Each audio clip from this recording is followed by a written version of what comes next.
So we're just going to go through and introduce them, and I'll come back and let you guys kind of give a little tidbit about who you are. My students have tons of questions. I have tons of questions, and we want to get in your business today. Okay, I hope this.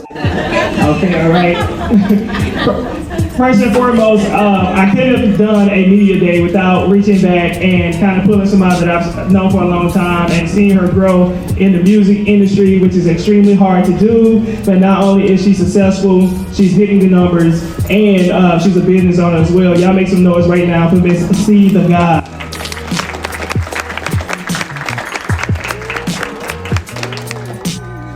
And my old stomping ground, she's doing her thing, okay? You might hear her on the phone with K. Simone all day long in the middays, but she's our guest speaker for today. I want y'all to make some noise for Miss K. Simone.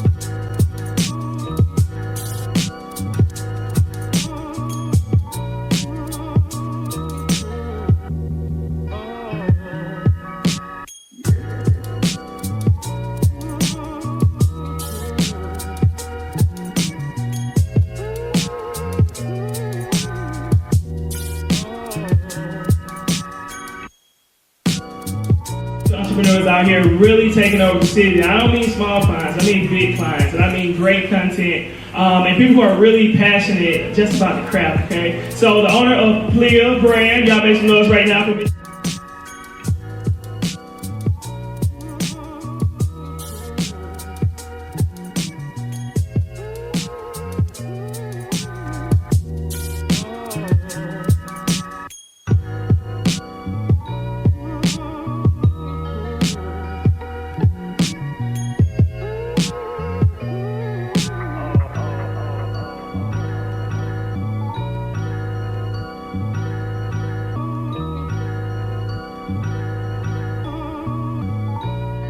Okay? Y'all give it up, assistant news director, WBRC. Everybody make some noise right now for Miss Crystal Swan.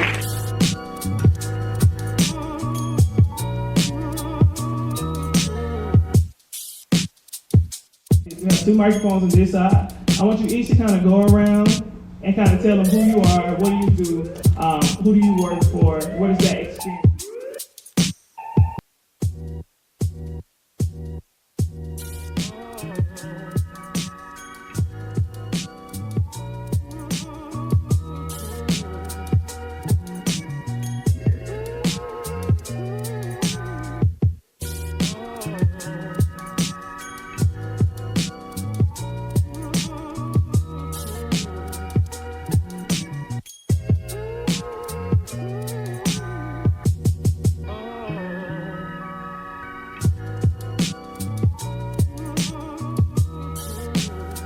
Jam, do you hear me on the phone? Is the name of my show. So that's what I do. We'll get into it when y'all ask.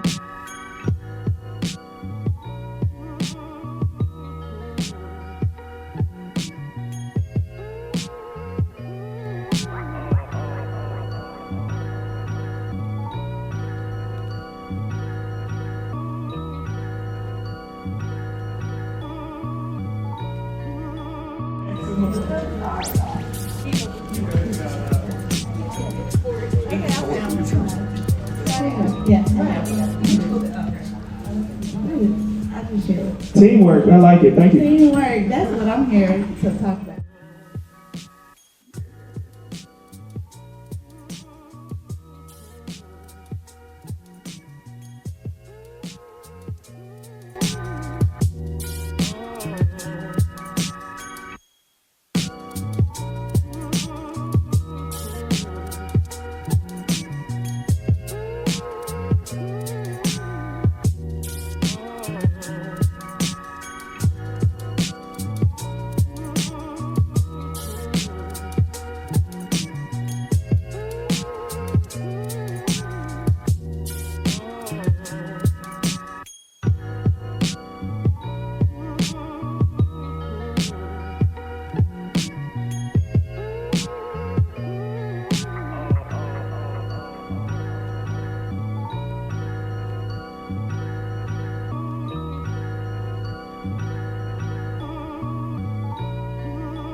making music and writing is because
Now, I provide homes for people. I'm a real estate investor.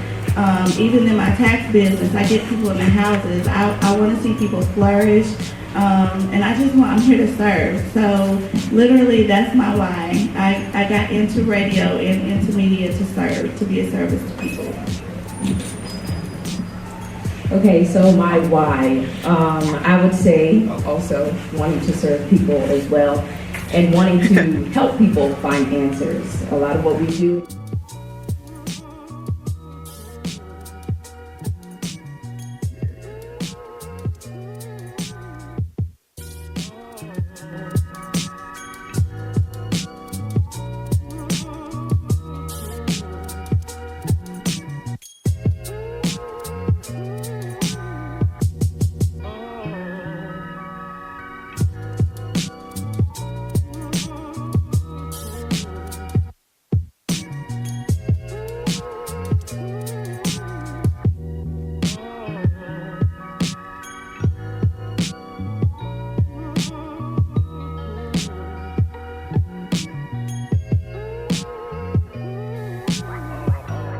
It's my calling because it worked out for me.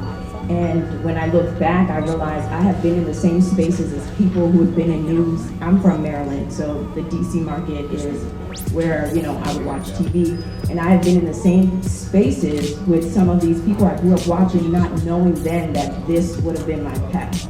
So you never know where you'll end up, especially now, 9 years of being in the business. And just like Bria, I hustled to make it to this point too, just differently. Differently, she'll get into that. But so I'm grateful for where I am, and it's okay to have another thought in mind, but you never know where God's gonna lead you. I got it. So I believe God gives everybody a gift, and your gift is what you do easily, and I'm a talker. I talk a lot, and I feel like I can get people to open up to me, so that's part of what I do. Like Maxima said, we're responsible for getting people answers and being their voice when oftentimes they would be unheard. So that's really my passion. That's my why. Helping people. I love that. And like you said, serving. That's big for me. And also my I was a grandma's baby, so I was always around my grandma's, and they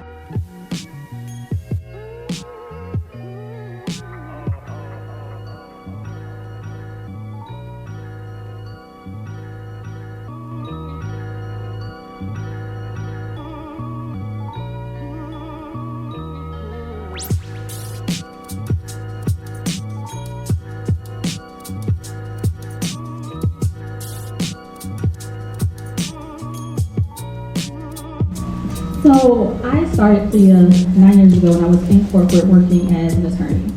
And like you're like, oh my God, this is not what to do. And I grew up saying, oh, I'm going to be, a judge by 30, and you have all these plans. And I was that kid that would watch C-SPAN. Does anyone know C-SPAN? Any kids? I was that kid that watched C-SPAN. But it wasn't like the cool thing to watch. It usually was like the boring thing to watch. But I watched it because you got to find out what the law, what was going to be happening. You just got to see what was legislation. To me, it was cool. And so I worked in corporate, and they laid me off. They were like, oh, you're doing great. Thanks for saving us for not getting sued so many times, but we don't need you anymore. And I had started Clea online as just something to kind of get that thought process too when I wasn't practicing law, just to have something different, an outlet. And I was like, I want to do this full time, because I was in law, but I also did a lot of things in small business too. And as I got more into this career, I realized there's not any major agencies that look like me at all. And I can say that very strongly. Yes, there's people that may do things. Yes, you're a marketer. Yes, you do graphics. Yes, you do this. But actually, the agency that houses creatives and minorities that get paid a fair wage, we don't have them. And so I was like, I want to do something that's going to change that. But then I started realizing there's other issues behind that. Like, we don't get capital. We don't have people to help us to get to the top at all. I wouldn't even say the top, just the mid-level. We can't even get there. And so I said, okay, now this one issue turns to another one, then turns to another one.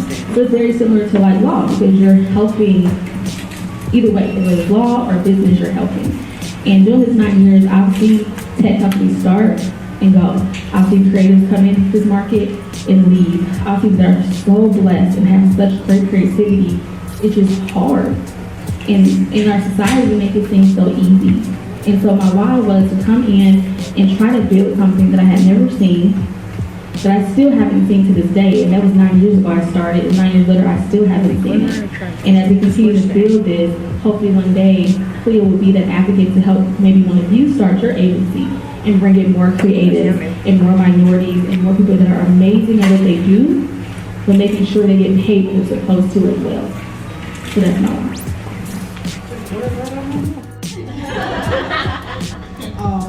My granddad actually got me.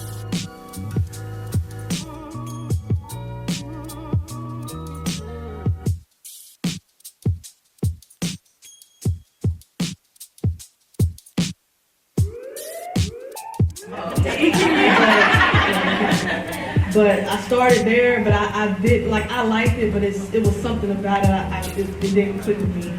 So I helped my granddad make t-shirts and stuff, and so after that, I started going into Adobe Photoshop and just kind of going on YouTube, typing in like sample album cover design tutorial, and I just, follow along, and I just kind of got self-taught. I wish I had all this clicking and stuff that y'all got now, because back when I was in school, I didn't really have the proper resources that y'all got now. So y'all are blessed to have somebody like Chris, a teacher, a leader, because I didn't have none of this growing up. I kind of it was YouTube University who got me through it, but you got somebody like Chris who's able to teach y'all and help y'all, and so, that's pretty much how I got started. Just my granddad.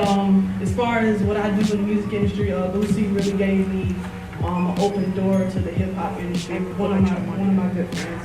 He's really, his team has really pushed me to get to where I need to go in the hip hop world. And then in the corporate world, I got so many people, but Chris is one of the people that I've been watching him a long time. So just his energy, the way he presented himself when he worked, like I tell people, you have to create passion, because if you just go out there and do it just to make a buck, then what are you doing? for. You have to do it because you love it. And Chris is one of those people, he'll go out and he did it because he loved it. And I'm sure he's an energetic teacher to y'all, so you have to have that energy. So that's pretty much how I got started. Just my granddad and just some teaching.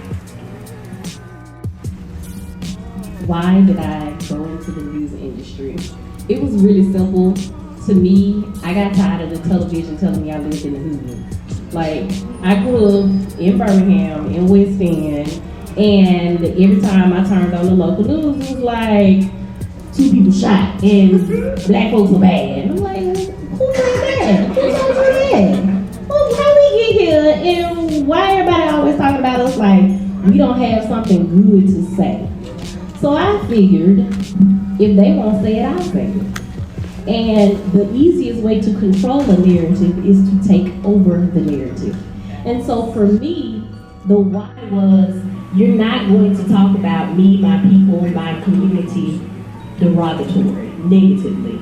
That there are so many good things to say about my culture, about who I am as a woman, about where I live and where I'm from. And I wanted to be able to tell those stories. And so I started as a producer. Well, really, I started in creative services and realized this ain't gonna get me where I want to go.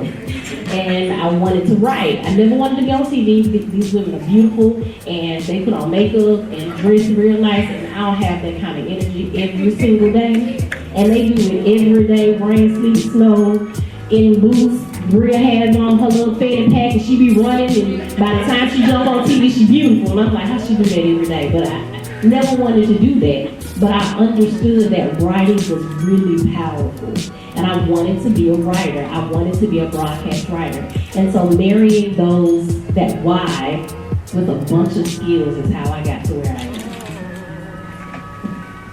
I was going to piggyback off there, but you came around at the end. It's very important to control the narrative. It's one reason why I do what I do, because we have to groom them early. You know, it's harder to kind of, it's easier to raise a child than fix a broken man, as they say. So I need to catch them at this level so we can start instilling that in them now. It's very important that we take back control. That's why Black media is so important. That's why I started my business, Flowing House, because we have to tell our own stories. It's very important.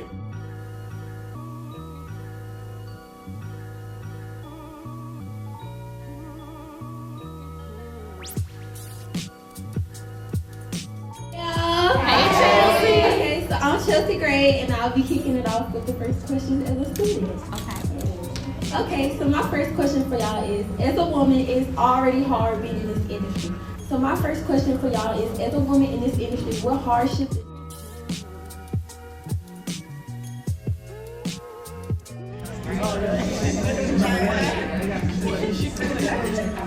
Okay, a little bit about my background.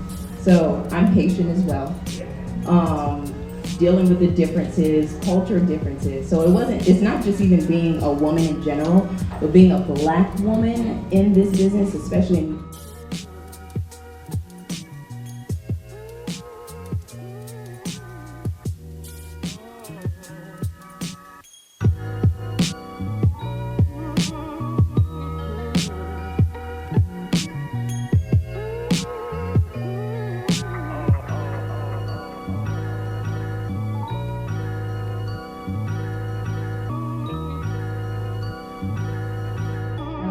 myself in stations where I was always the one Black person.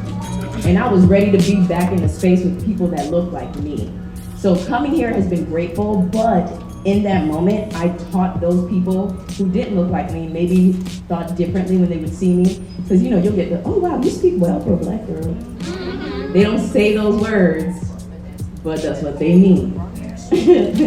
But I educated them and I surprised them with how I came off. I know what I'm talking about. I'm smart. I have my degree.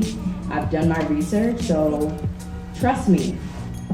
So that's been the hardest part, I think, is just making sure that they see more than what they see on the outside. And then that I also educate them. Like, you're not my shot is so good like that. Also, even in the newsroom, when we're pitching stories in the morning meeting and something may happen in a community where it's predominantly Black, and they think, okay, well, let's go from this angle. Well, hold up, because if it was in Mountain Brook, we wouldn't do that. If it was so, that's where I take advantage of my influence, and I'm grateful that I work at a station where people can actually voice their opinions, because you will be in a place sometimes where that's not okay. So that's been some of my challenges, and I think I've handled it well enough to like not have to cuss anybody out. I just have to go and pray like, all right, Lord, how do I handle this? But yeah, that's been some of my hardest challenges. Piggybacking on what Magdalene said, being a black woman in these spaces, it is hard. Like, this is one of my managers, but that's not often that you see. I have 2 women that lead our station, which I'm super grateful for, but it's hard. And a lot of times I came in part-time at the station. So 5 years ago I started, I was in production, and I worked my way up. I've never worked anywhere else but Fox 6, which was a little unheard of. A lot of times you start in those smaller markets, Market 100, where you're not making a lot of money. This market is in the 40s, and some people didn't feel like I deserved to be in the place that I was. And sometimes it did affect me, like, should I have went to the smaller market? Like, should I be here? And I had my doubts, but I just had to walk in those rooms and know that I put the work in, so that's been helpful. But yeah, sometimes you deal with men that are like, okay, you just don't know what you're talking about. I'm like, no, I know what I'm talking about. You're gonna listen to me.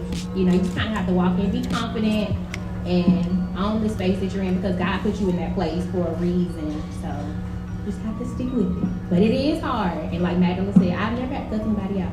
In my mind, I might have, but oh, I know folks.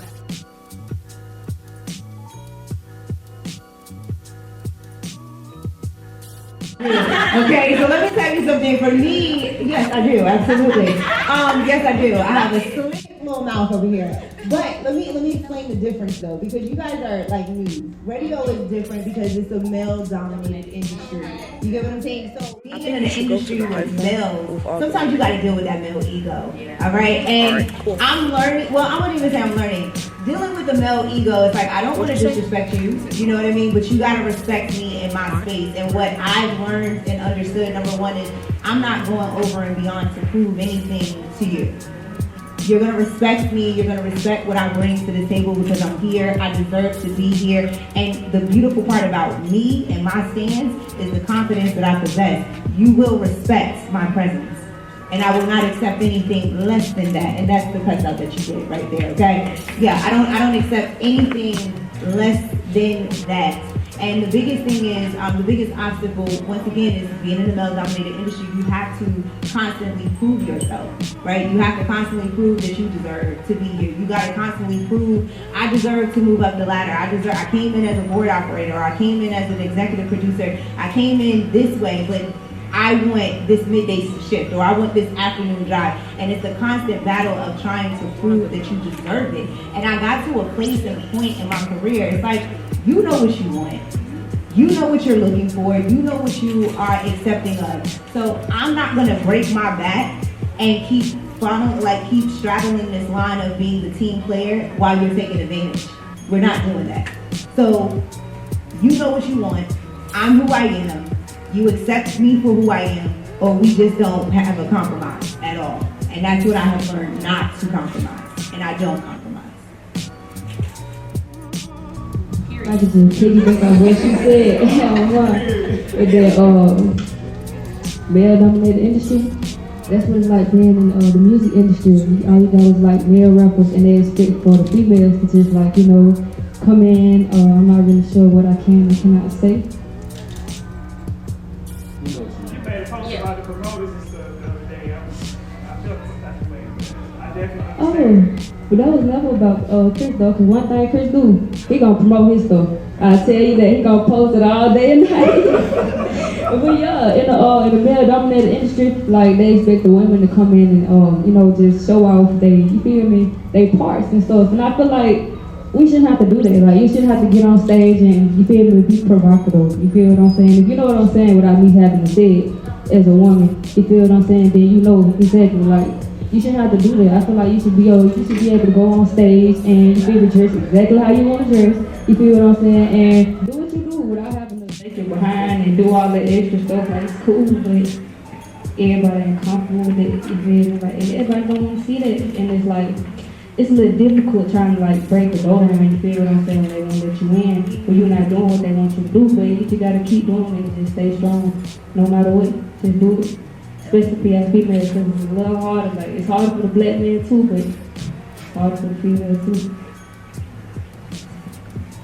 I definitely can understand what every single woman is up there saying, because in a marketing and business development area, we deal with a lot of high-end clients.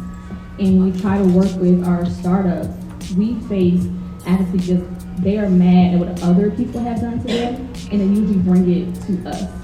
And as a woman, not only on the led agency, they feel like we are the moms that fix everything. Bro. And as a woman, that is stressful. That yes, we're here to help you, but we're not here to baby you. Like, get up, you own this business, run it. Like, if not, go work somewhere. And it's okay to work somewhere.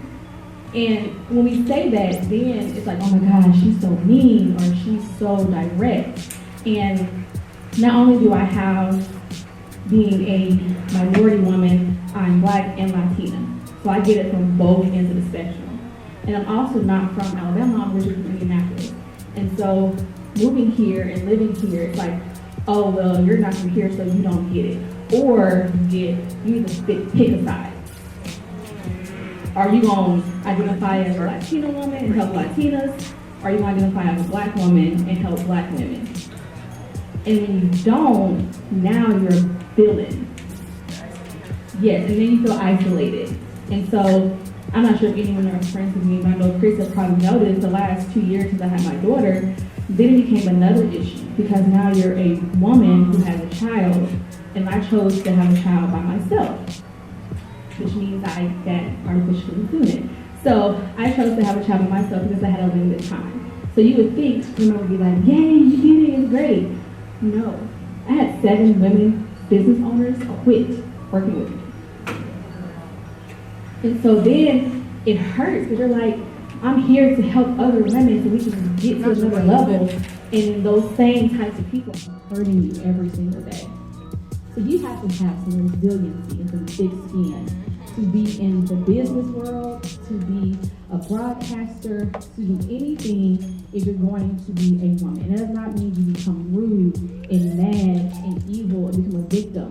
No, you use those moments to have victory and help somebody else, like we're all doing right now, with you all, helping you and showing you like, this is the honest truth. And sometimes people you want to help the most are going to also try to hurt you because they've been hurt. But again, if you have victory, you use that to help somebody else and be a blessing to someone else. So definitely resiliency in whatever you do. It's not going to be easy at all to get to any level. It's not even easy to start. But once you start, just know you've done something hundreds and millions of people have not even done. They didn't start. They gave up before they even begun. So I would say being resilient is definitely something you have to have as a woman, and making sure you are correct with yourself. Because again, we're always seen as the people to come save the day, and the women have to be the strong ones and always have it right. And it's okay to not be okay. It's okay to ask for help. It's okay to connect to other women and not see them as who's supposed to just do everything for you. And it's okay to just keep going. And it's okay to stop and give yourself some grace too.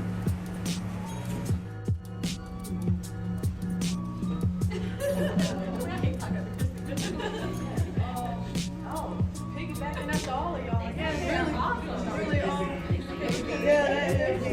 Yeah, she said it, everybody said it. But I guess really outside of the piggybacking, I guess really my thing is managing your emotions. I'm a big mental health activist. I've dealt with anxiety, depression, so it's really hard for me. Like, you have to work under pressure, just like you have to work under pressure, because I have gotten, people know, I work with Boosie, Chris, you know how needy this man is. Y'all follow him on Instagram. I need this. I need. So it's like when you work in a high demand industry, I need this. Like, people, unfortunately, people don't care. Like, that's just the harsh truth, especially in the music industry. Some people do, but some people don't care. Like, I was sick with COVID, which we call mid-COVID crisis. I'm talking coughing, can't really speak that much, but throat closing in and call me during COVID. People don't care, they need the work. Like, that's just the harsh truth. So really what I could say about that is just keep try to manage your emotions, try to level them out. I'm trying to do better at that as well. Try not to lash out on people, because if you lash out, then you don't know what bridges you burn along the way. Because that person could be a whole other blessing. Now you done went off of them. Now you done burned the bridge. So, and I've lost a couple of clients that way. My assistant back there, he's also helped me helped me like manage my emotions and kind of keep calm. Because I've been in a situation a long time ago where somebody got rid of me like as a video editor. We had been working together for a long time. And then this man comes in with maybe about 3 more years of experience ahead of me and just got with him. And I felt offended. I was like, is it my work? Is it me being a female? I don't know. But in that situation, I was like, okay, I'm gonna just show y'all. So now I'm in this situation now where I've got all these good Marvel mentors and all these mentors with all these different films. I don't know, I felt like I earned it. It's okay to pat yourself on the back, especially with being a female. You don't have to bow down to everybody all the time. If you think you did that good, you did a good job. Like, you did a good job. So not even with just women, with just men too. Like, it's a hard industry for everybody out here. It's just so much. It's like proving yourself. Like, in case someone said you have to prove, you said have to prove your worth, or else you can't give up. That's the one thing I'm gonna tell everybody in here. Do not give up. It's gonna be hard, especially during COVID when we were all out of work. I'm sure the news people had to go to work, but a lot of us had to fight through that COVID crisis, and that gave me a time to settle down, rethink, rebrand, and be like, okay, what was I doing before COVID that I could work on right now where everything's silent? So take that time to yourself. Make sure you have some time to think for yourself and think about, okay, what can I do to be a better brand or a better person or a better cameraman? When you have slower moments, look on YouTube. Find you something new to learn. So, and just keep going. That's all I can say to y'all. Like I said again, I wish I had y'all's guidance. I didn't have any of that, like outside of my granddad. When he passed, I just kind of talk for myself. So again, thank you, Chris, for having these group of students come in and listen to us and our stories. And I hope y'all are in this chair speaking to students that are behind y'all. I'll let you ask me a question. Okay. Thank you. Inspirational. But my question to you guys would be, what did it take for you to get to where you are in your careers? Because kids like our age right now, we tend to hear, oh, work hard. It takes a lot of hard work. It takes a lot of dedication. But like, what?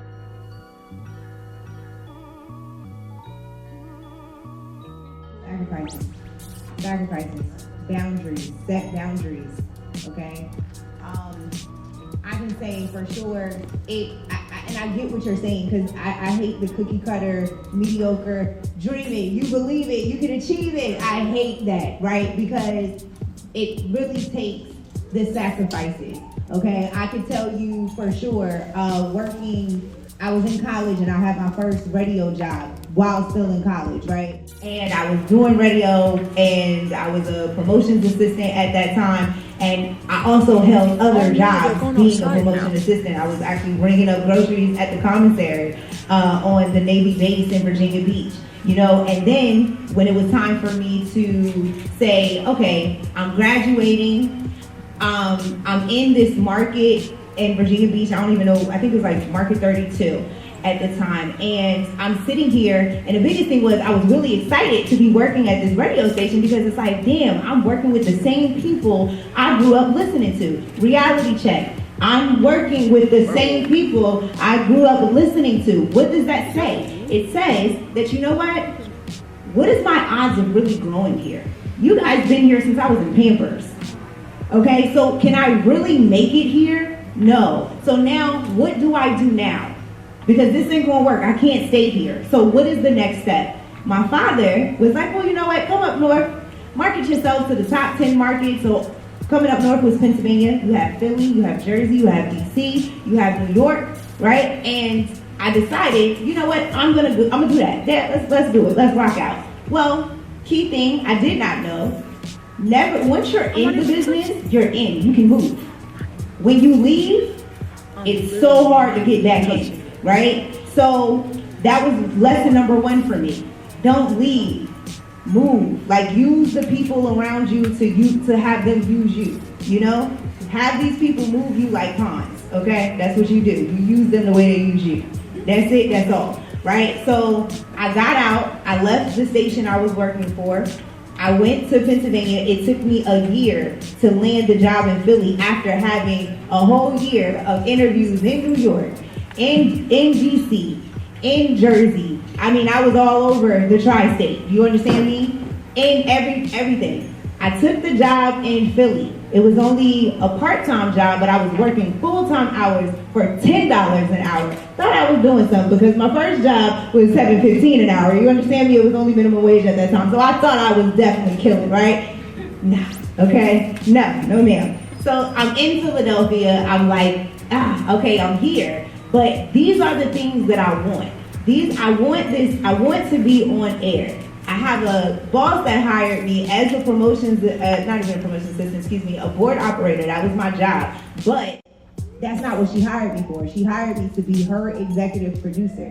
And when I tell you, I thought the woman hated me. She's now my radio mom. I love her, by the way. But I thought she hated me because she would never give me what I was asking for. Never gave me what I was asking for. Every air check every day. I mean, I would sit in the studio at 6 o'clock in the morning, gearing up, like doing air checks at 6 o'clock in the morning. Her show starts at 10, okay? And then after her show is over at 3, I'm back in the studio working on air checks. Every air check, nope, you're not ready yet. Nope, you're not ready yet. Nope, you're not ready yet. So I'm like, why would you bring me here to tell me I'm not ready? Truth of the matter was, I wasn't. I had a little ego. I had a chip on my shoulder. I thought I deserved something that I did not work for. I was very entitled, very much so entitled. And that wasn't the case, right? I was not ready. That's the bottom line. However, it's about changing your perspective. When you change the perspective, you change the narrative for yourself. So what I had to understand is, you know what, I may not be getting everything that I'm asking for, but everything that I am getting is what's gonna keep me in this business. So when I got hired in Atlanta, because I realized Philly was just a pass-by. I was only in Philly for a year, and it was like I prayed. I had to go to church, I had to pray. And I said, God, why did you bring me here? Okay, because it ain't working. And God said, listen, I promise you, if you just stick it out for the full year, I promise you, I will give you everything that you're asking for. Okay, tears, sacrifices, prayers. I was living with somebody who did not even want me in their home, to the point I was sleeping in my car and sleeping at a waterworks, or sleeping in front of a waterfall, just to avoid somebody's attitude. Sacrifices. Because I know, and you don't get these types of answers, but I want to give it to you straight, okay? So I decided, you know what? I'm ready for a change. I had something on the table in New York with Emmis. Then I had a friend of mine who, a alum of mine from Old Dominion, who was actually a promotions assistant on the set of Being Mary Jane. I'm telling her what I'm going through, crying it out. She was like, girl, come to Atlanta. I promise you got a place you can stay. You can sleep on my couch. I got your back, right? And I'm like, nah, I got something in New York. That's where my best friends are, whatever. But something hit me and was like, you know what? It does not matter where you go from here. If you decide to go to New York, if you decide to go to Atlanta, and then I have my mom in my ear, just come home. Just come home. You know, just come home. Why would I come home? No matter where I go, I'm starting over again. So I might as well start over in a place that I know I know I'm gonna thrive and strive. Because no matter where I go, I'm resilient. That's what we're here, to be resilient. So I'm gonna thrive and I'm gonna strive regardless. So I'm gonna go ahead and land this job in Atlanta, which I did, right? And God kept his promise. Everything that I asked for, I received. But I still had to go to work and show and prove. So when I got to Atlanta, my job was, they wanted to put me on air. That was something that we definitely was working on. However, the thing was just to get in the door. So just to get in the door meant I had to go back into serving mode, which means I had to be a board op from 10 at night to 2 in the morning from Thursday to Monday. That was it. Thursday to Monday was my shift. Still part-time. I got paid more, but I'm still part-time. So now I'm in this new environment, this new world. I'm excited to be here, but I have to figure out, how do I thrive from this to get to the level of where I am. Normally when people go to big markets like Atlanta's and Philly's and things, you're not looking to go nowhere else because you feel like you landed. You feel like I'm here, I have arrived. Well, I'm gonna be honest with you. I got there in 2018, it took me 5 years to get to this seat. Do you know how many people are still in Atlanta trying to get it? It's still, people in Atlanta still trying to get it, okay? So it's about really having a plan, formulating a plan, executing that plan, and following that plan through. But it will take sacrifice. It will take long nights. It will take tears. It will take the whole discouragement. You will feel discouraged. You will feel like, why am I doing this? Is it worth it?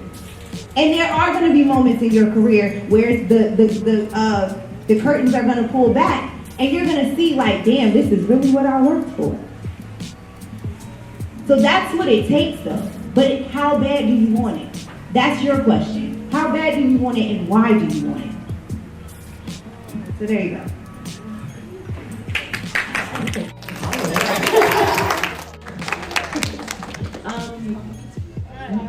It was steps. It was why, how you get here. One of the things she said was, you gotta take your normal job, and it's not going to pay you anything. Her first job was $6.50, and that was here in Birmingham at WGTM NBC 13.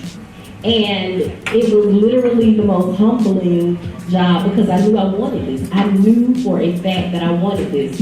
And so that meant, okay, well, they agreed to send me to college. Praise the Lord, I got college for free. And I'm only going to bring home $6.50 an hour, but I'm gonna work my behind off. That they only are going to give me 20 hours a week, I'm gonna work 40. That they want me to do this in this department. Well, I'm gonna work in this department half the day, and then I'm gonna go down to the newsroom the rest of the day. And I had to make my own way. So the next thing is make a plan. Don't feel like you have to make the plan, but be ready to abandon the plan too. That I thought that because this station had invested so much in me, that they sent me to college, they paid me while I was in college, they let me produce one of their major shows, which is the 6 o'clock news. I produced the 6 o'clock news, and I just knew that this place was going to pay off for me. I graduated, and I didn't have a job. That I worked at the station, and they didn't have a spot for me, because technically I was freelance. But lo and behold, one of the producers quit the day that I graduated, and she said, well, I can do the overnight weekend morning show, which Magnolia does now. And it was two of us. It was me and the anchor. I don't know if it's still that way, but that's how it was. But it was me and it was the anchor. And I had to learn how to edit. I had to learn how to do everything that show required. And I had to learn it quickly. But then, an advocate. So the next thing you gotta get an advocate. There was a black woman that came in, she became the executive producer, and she saw something in me and she invested in me. She took something out of me and she said, you know what, you're better than the weekend mornings. I'm going to put you on the weekday mornings. I'm like, girl, that's still overnight. Somebody want to do a job. I still gotta come to work at 10 o'clock at night and I don't get off till 7 in the morning, but you see something in me. And the big see something in me, the big contract that I couldn't wait to get was $30,000. I was like, this still ain't no money. Hey God. We've been at this almost 7 years now. I am on overnights, I make $30,000, and I live at home with my mama. I got questions. Am I really supposed to be doing this? But I stuck with it. And I watched the station change ownership, change its plans. They eliminated middle management, and I am still making probably $35,000. And I've been here 13 years now. Abandoned the plan, run from the ship because it's sinking. And I was like, I can't do this no more. So I go in, I talk to my boss, and I'm like, there's nowhere for me to grow. I love it here. I thank you for everything that you've given me, that you can't give me nothing else. You have nothing left to give me. And so I talked to one of my friends who worked at the competition, WBRC, and I was like, hey, what y'all got on me? He was like, all I got is an assignment manager. Now, assignment editor. Assignment editor is literally a lateral move. Like, I'm not moving up in the ranks. I'm not getting any closer to my goal. But the Holy Spirit said, take it.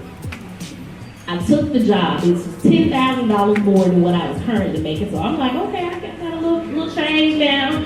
But then I also heard, go back and get a skill set. So I went back to school and got an MBA because I'm like, you know what?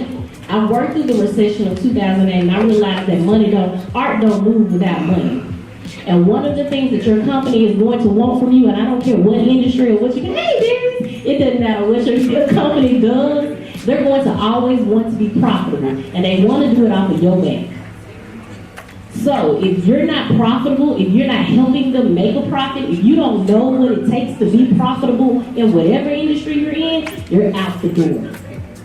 And if you decide to be an entrepreneur, you too are going to want to make a profit. Everything is about money. Get yours. All right, so back to this. So I took this little lateral move. I'm the assignment editor, and I'm like, all right, it still ain't an 8 to 5. I'm working night side at this point. I'm working a 2:30 to 10:30 shift, and I still feel like I'm missing out on life. Sacrifice. The other thing that you are going to find out in this industry is that there are no set hours. Everything can move, and we're a 24-hour organization. Every radio station operates no matter what the holiday is. Every television station gonna operate no matter what the holiday is. You know how many Christmases I did not stay at home to the point that I still don't. I'm like, I don't think I want to work. I think I'm gonna go ahead and work on Christmas because this time and a half. But there are so many holidays, there are family functions. There's part of dating that you miss out on. There are a lot of single women up on this family. I ain't saying that Bree got a ring, but I'm just saying there's a lot of single women who made the sacrifice that the career is going to be the thing. they made the sacrifice that the career is going to be the goal. And so again, keep going. So for me, one of the things that the fourth step I would tell you is to get another skill set that makes you marketable within your company or makes you marketable in life. For me, it was going back to business school and getting that MBA. That set me up for management. That my boss looked me in my face and told me, oh, I can't promote you. I got to send you somewhere else before you become an executive producer. So when I ranked this producer, executive producer, assistant news director, and she was like, I'm not gonna promote you. You gotta go get some more skills. I'm like, girl, I've been doing this almost 15 years now. I got a whole MBA. I am the most educated person on your staff, and I still can't get a promotion. Whose phone you got? I bet. I'll leave too. Find someone. And what happened is that the EP left before I could. And so what she did, because my boss is a woman, what she did is she worked our shift. And she thought because she was there, that everybody there was going to magically start reporting to her when they had been reporting to me the whole time. And she didn't know. Giving out waters right now. And she was there one night, and the next day she said, the job is yours. She was like, you're the executive producer, and you've probably been doing it the whole. I'm like, I know I've been doing it the whole time, but you just didn't know I was doing it the whole time. So be who you're going to be, and don't apologize for that. That if you are a natural born leader in a room, be the leader, and don't back down. Don't apologize for it. Don't sacrifice for that. Be who you have been called to be in every room that you walk into. So I didn't have to leave. She promoted me. I stayed in that position for 2 years, and she was like, the assistant news director left. There was no reason that she had to promote me, honestly. There were so many more qualified people in the room, and people who had more experience than me, but we worked well together. Again, find your advocate. She was my advocate. She went from being my hater to my promoter. And it's still that way to this day. That there are rooms that she's introduced me into, there are spaces and there are things that she is constantly pouring into me that I don't have to know at this level, but she's grooming me for something greater. But I had to turn the person that didn't want to see me grow into the person that was like, I'm gonna pour everything I got into you. Be who you are. So steps, take the entry level job. It ain't gonna pay you nothing, I'm sorry. Stay at home with your mama. No, seriously, if you got good parents, lean on them. There is nothing wrong with leaning on your parents, getting a support system. It's okay. There is nothing.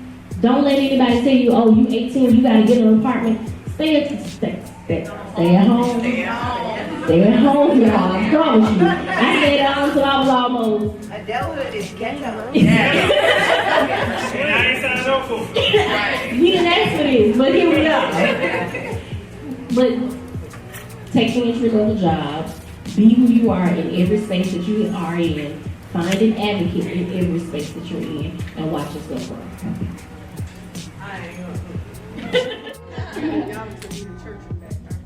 I got you good. Hey, one thing I need to have is some heart. I need to have some heart. Real talk. Like, no matter what you do, what you doing, if you ain't got no passion, then you can't make no sacrifice. You feel what I'm saying? You can't do none of that if you ain't got no heart. You feel what I'm saying? Like, how you think they do all these long nights? You feel what I'm saying? Stay about these long nights, long studio sessions, driving back home, broke everything. Heart, it's in your heart, it's your passion. You feel what I'm saying? Just have some heart. That's all I got to say. Okay, I would say definitely piggybacking off what she was saying would be to definitely take the entry-level job. So I myself started off as an intern. My intern and Chris's intern were two different interns. Because when I was an intern, I was literally going to get McDonald's in the morning and bringing coffee in the office. Like that type of intern. You didn't do that. No, you didn't do that. Right, but I would say working my way up literally from the bottom, from going to get coffee in the morning for the morning show. I don't know if you all remember, not the This Is My Morning Show. Who was before Ricky? Who was before Ricky? Come on, who does that? Roy Wood Jr., the Roy Wood Jr. morning show. Yes, I was bringing them all coffee in the morning. But yes, I will say that coming from that, you said something about working hard. I worked hard till I was the marketing director. Okay, and so when I became the marketing director, which was like 8 years later, I think it took Simone 5, it took me 8, to get to that glass ceiling that we all, I'm pretty sure, are familiar with here in media. Once you work your way up to a certain position, and titles really don't mean anything, to be honest. But when you get that title, $30,000, like she said, it's not any money that you can pay me to support my family.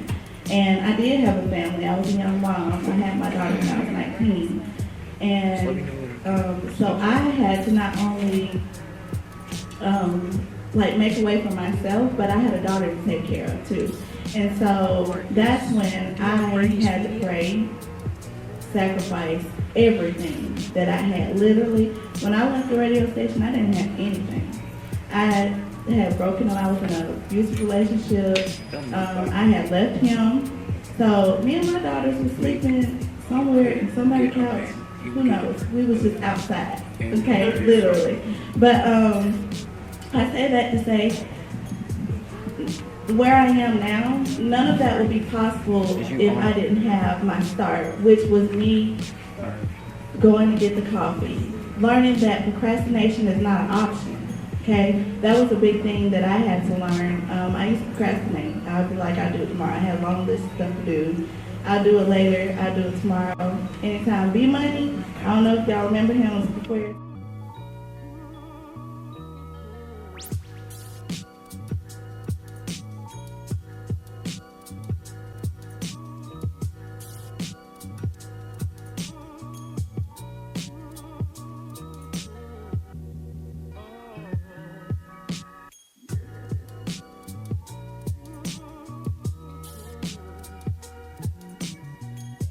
I was interning, I was at Janice on Ashley.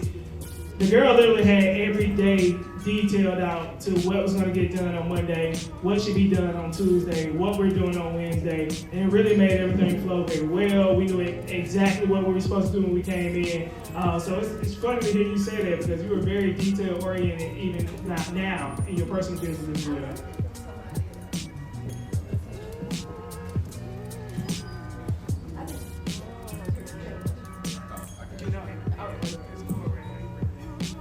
say, like, when there like some situations to where you just felt like that you wasn't cut out for it, or like what motivated you to get back up the next day and go back in it?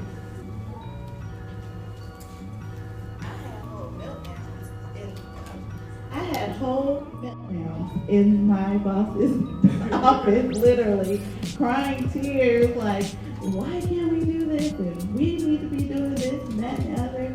And in all honesty, like she was saying as well, like,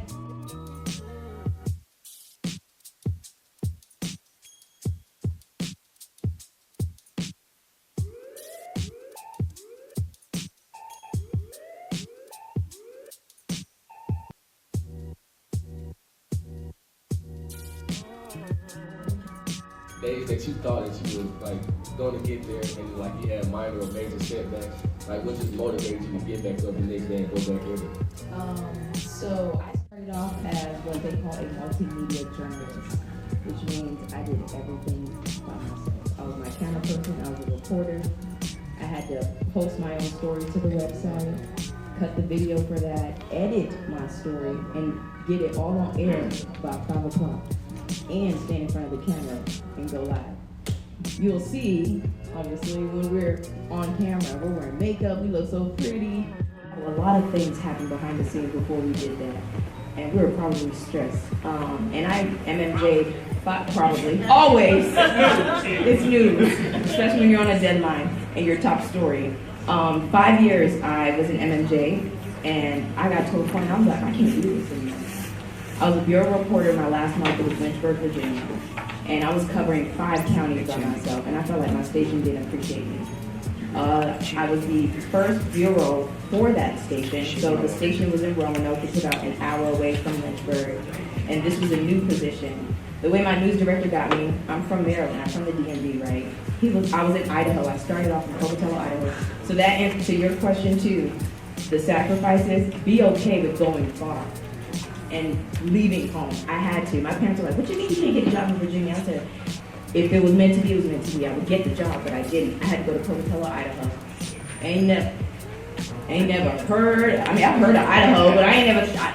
Not that many people that look like us over there. So I was there, and I wanted to come home. And that's how my news director at the time in Lynchburg got me. He was like, I'm sure you want to be closer to home. And I was only 2.5 hours away. So it was an easy drive. I only went home twice when I lived in Idaho. And a flight to drive back to that area was like $800. I couldn't afford it. My paycheck every 2 weeks was $825. I had rent to pay. I had student loans. I just bought a car. I had 14 miles on my car when I bought it. Brand new. Drove it across country. Added miles to that just because of that. And had a $500 car note to pay. Student loans were like $3 something for me at the time. Still paying. And then my rent at the time, cost of living was pretty low, but still I was paying like $700. I told you I get paid $825 every 2 weeks. I couldn't pay nothing. I had to ask, I had a hard time accepting help. It got to the point that, this is very transparent, you will cross these paths in life. My car would have been repoed. They were calling my parents' house like, you're not paying this car. My dad called me and he's like, what's going on? He's like, they're gonna take the car from me. And I was like, tell them, come get it. Like, I was so mad. And I was like, they don't even know I'm over here in Idaho. Come get it. I was so upset, but that's how much I was getting paid. My parents stepped in when they realized I needed help. And so my dad would help me, and that's another thing with having supportive parents. If you do have supportive parents, and even if it's not your parents, you have somebody else that you look up to, hold on to those people because it's not easy. This is not an easy industry. You start off making pennies, but when you get there and always get back. That's my goal. I'm not there yet, but my goal is to always get back. So, and back to your question. So it got to a point in Lynchburg, Virginia. I've been working there for 3 years. Bureau reporter covering 5 counties by myself, MMJ, and I said, I can't do this anymore. I really had to have a talk with God and say, like, you gotta get me out of this business. Like, I'm gonna go back home. I used to call my dad and say, yeah, I think I quit my job today. He was like, you did? And I was like, no, I didn't, I was scared. You know, just to see how he would react, just to prep him for that, right? So that was when it frustrated me, and then the pandemic happened. and not for everybody, but the pandemic was a blessing for me that I needed. It taught me to sit still. So I had no choice but to sit at home and actually do everything from home. We were all forced to. And I did that, and the end of my contract was coming up, and my news director at the time offered me, I would say, $1,500 more than what I was making, if that. I'm not, actually that's a lie, $1,000 more, which is nothing because when they take taxes off of it, you're not making much money than what you already had. So it was $1,000 more, and I was still gonna be stuck where I was. He wasn't even trying to move me to the station where they had reporters who had photographers every day. And I'm like, I gave you 3 years of my life by myself, and people watch the station now because of me in this city. And you're only offering me $1,000 and say you can stay here for another year. Disrespectful. Then Birmingham called. And I said, Birmingham, Alabama? What? Never saw this coming. I get here, I accept the job. The company is a really great company too, but you know, that's what pulled me. And when I got here, I was like, I'm only here for the job and I'm bouncing. I signed a 2.5-year contract with a year out to move within the company. A year into my contract, my news director was leaving at the time, and when she announced it, I was like, all right, it's my time to make my move. I had hopes of becoming an anchor. And at the time, there was no movement with reporters with anchoring at this station that I'm currently at. So I was like, hey, I want to anchor. And I know she wasn't happy about it because she was about to leave. And it gave her more work to do. So she did anchor reads with all of us. We did an anchor test. And I did one. And she was like, you've never anchored before? I was like, nope. She was like, you're good. And I was like, thank you. And I was like, oh, thanks. And that's another thing, when people tell you something, receive it. Because you've been working hard for it, and yeah, say thank you. But you deserve to be there. So I became the fill-in. Holidays came. I didn't go home for Christmas my first year. I didn't go home for Thanksgiving, New Year's. All the big anchors taking time off, being with their family. They don't live here anyway. I don't live here. I mean, I'm not from here, but you know, I don't have family here. So they got to spend their holidays with their family, and I stayed here and I worked their shifts to the point that now, a year and a half ago, they promoted me and I became the weekend morning anchor. So 3 years, never in my life, thank you, never in my life did I see myself standing here. First of all, I looked down on even wanting to come to Birmingham, Alabama, because the goal was to go home to DC. I felt like that was my plan. I set my own plan. I said, oh, 5 years of experience, that'll get me to the DC market, because that's what you need as a reporter, right? Yeah, and the pandemic was like, psych, that's not happening for you. You gotta go to Birmingham. And here I am. I mean, I will say the weekend shift is tough, but there's no telling where I will be a few months or a year or so from down the line. But this is the experience I needed, because even then, yesterday, it set me up for something else that I never saw coming. I had to field anchor our newscast yesterday for the Urine Vandersloot trial. And this is a big case that happened in Birmingham where this girl was killed in Aruba. She never came back with her classmates, Mountain Brook girl. And this man, he was the main suspect in her death. And he lied several times about where her body was. And he finally confessed to it yesterday. This was, I mean, I didn't see you yesterday. I'm sure you were running around. But this was a big story for all the TV stations here, newspaper, everything. And for the country, that's right, it was national news. It was national news. And the field anchor, and she has like maybe twice experience than I do.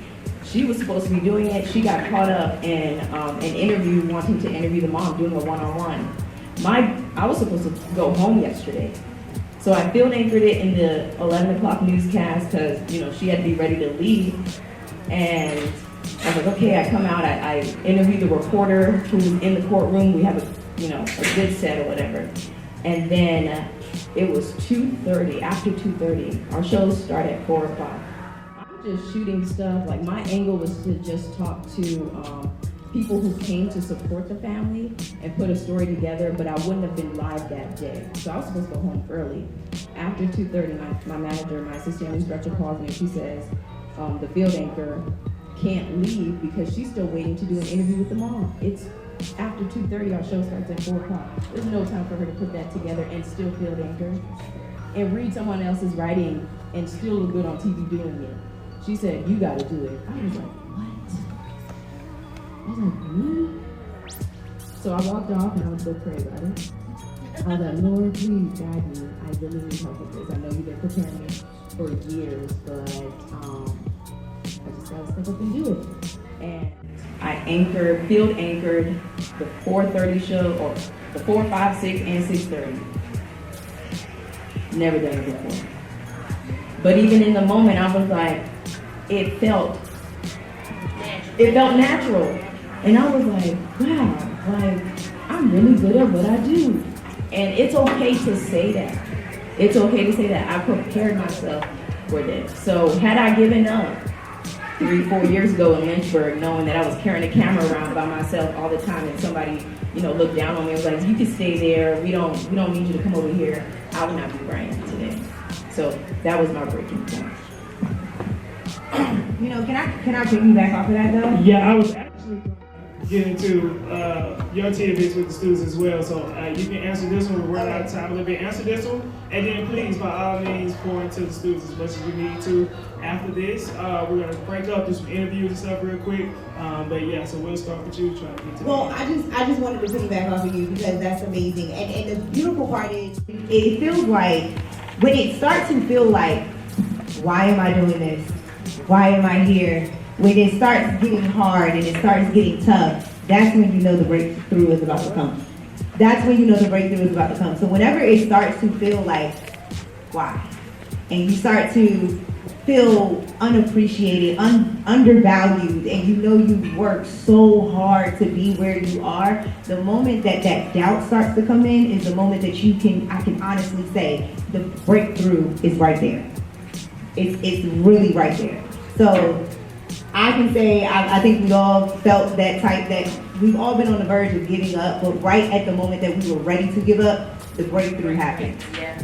And I can say that for me right now, being in Birmingham, I was like, in Atlanta, I was like, I'm done. I quit every day. Every day I would wake up, like, it was so bad. My shift I was on Sundays, but I actually, when they brought the morning hustle to Atlanta, I started the morning hustle in Atlanta, right? So then they brought it over here to Birmingham, everything like that. But I started it in Atlanta. I was working with them 6 to 10. Let me tell you something. I hated it. And I always said I would never do a 6 to 10 shift ever again in my life since Philly. I was like, I would never do that again. Then my mentor, who was over the morning hustle, asked me to do it. And I said, get somebody else to do that. That's somebody for entry level. I'm so sorry. Get somebody else to do it. Then I had people at the station like, Tashana, listen. Okay, let's talk about this real quick, okay?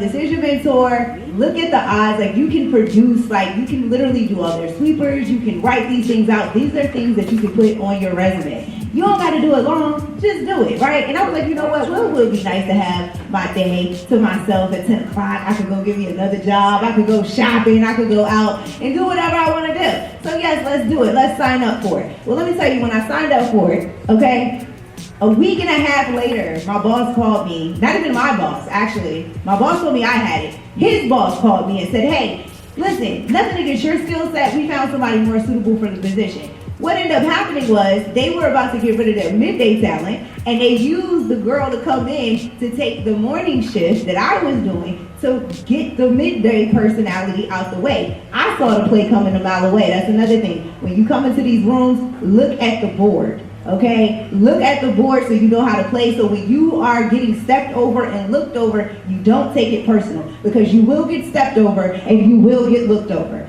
Don't take it personal, because it's a bigger picture. They're only going to look out for the benefits of the company, never you. So that's it. That's all. All right. So that's what happened. Only for them to end up firing the person who told me I had the job. Get another person in position, another program director in position, move the young lady that took the position I was supposed to have, put her in middays, to have the new person come and tell me, hey, so I'm gonna push you back to more, or I'm gonna put you in the mornings. Is that okay? I looked Devin dead in his face. I said, no, it's not okay. But you know what? You're new. I'm not gonna give you a hard time, so I'm gonna do the job, but I'm gonna tell you right now, I don't want the job. That's what I mean when I say I stand up for myself, okay? So, Devin looked at me and he said, well, what happened? I explained the situation. He said, all right, this is what we're gonna do. You can have the mornings, you can do the mornings 6 to 10, and to put the money back in your pocket, you can do 7 to midnight, run the show for 7 to midnight for the syndicated night show, posted on the corner with Incognito. So I was coming to work morning and night. Now I was getting checks, right? I was getting some money, but who wanted to do that? So I got to the point where I'm like, this 6 a.m. bullshit, excuse me, but this 6 a.m. thing is not it for me, okay? I don't want to do it. And as it kept going and kept going and kept going, I got to the point I was really tired. I got to the point I was like, you know what? Where is my breakthrough? Because it's not happening, it's not coming, and I don't know what's going on. And it got to the point where 6 o'clock in the morning, I would call Devin and be like, you know what?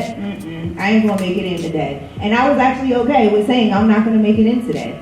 Straddling that line of being taken advantage of and being a team player, I had to understand what that looked like. I don't have a problem stepping in, but right now I feel like I'm being taken advantage of. Right when, and every other day, I quit. That was my word. I'm coming to work to quit today. A resignation letter is coming today.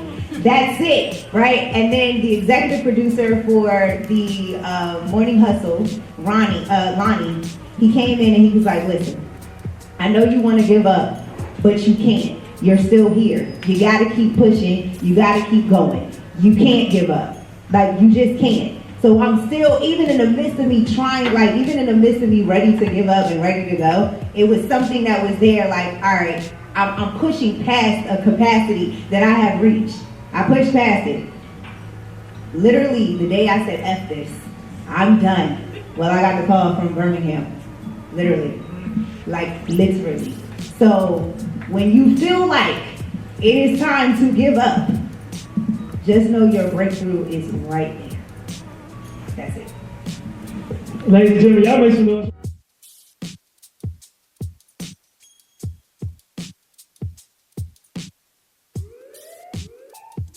To do a part 2 with these ladies. I will say that they are very, very busy. It was very, very hard getting everybody come at the same time. So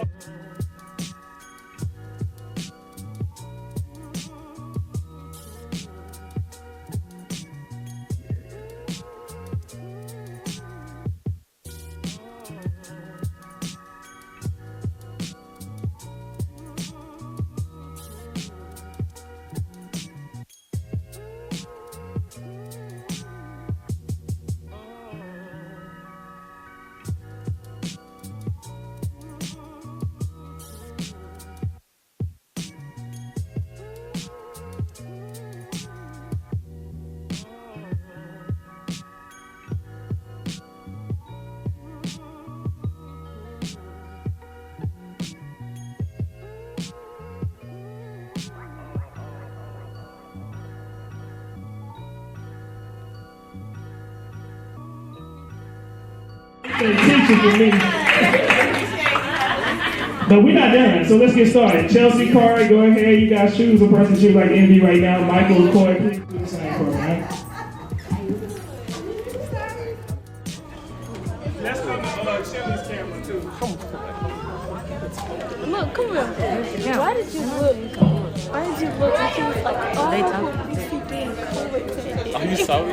You was like, yeah. I miss Baby Jelly said that shit. This was like, come on now. You brag about it too much.